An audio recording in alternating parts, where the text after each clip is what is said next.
Multiplication bye scalar, ठीक है।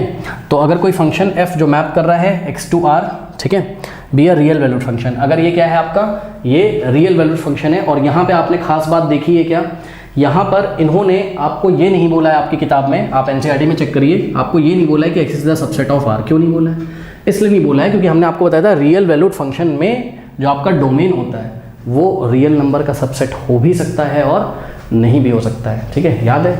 नहीं याद है तो पीछे की वीडियोस देखिए आप, ठीक। इसलिए इन्होंने x is the subset of r नहीं लिखा, लेकिन हाँ रियल वैल्यूड फंक्शन में जो आउटपुट आएगा वो हमेशा क्या होगा, रियल नंबर, यानी कि इसकी जो रेंज होगी वो हमेशा क्या होगा, रियल नंबर होगा। इसलिए इन्होंने कोडोमेन में क्या लिखा हुआ है, सेट ऑफ रियल नंबर, क्योंकि range is the subset of codomain, तो रेंज कोडोमेन से ही ली जाएगी। तो ऐसे फंक्शन जिनकी रेंज हमेशा क्या होती है, रियल वैल्यूज होती हैं, रियल नंबर्स होते हैं, ऐसे फंक्शन को हम रियल वैल्यूड फंक्शन बोलते हैं। इनके डोमेन रियल हो भी सकते हैं और नहीं भी हो सकते हैं, इसलिए इन्होंने x is the subset of r नहीं लिखा, ठीक है।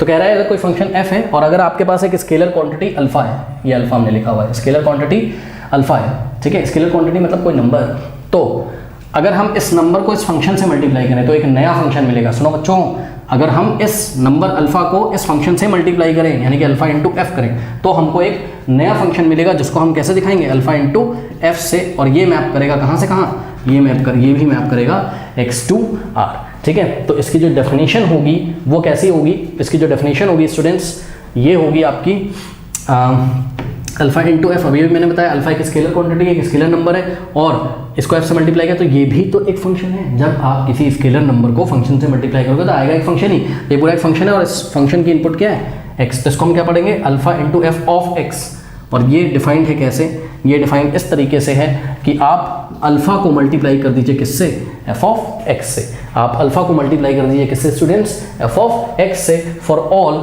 All X belongs to set of मतलब x को बिलोंग करते हो सभी, स्मॉल x मतलब इसके डोमेन को बिलोंग करते हो। तो आपको एक एग्जांपल भी ले सकते हैं, ये बहुत बड़ी बात नहीं है, ध्यान से चेक करिए।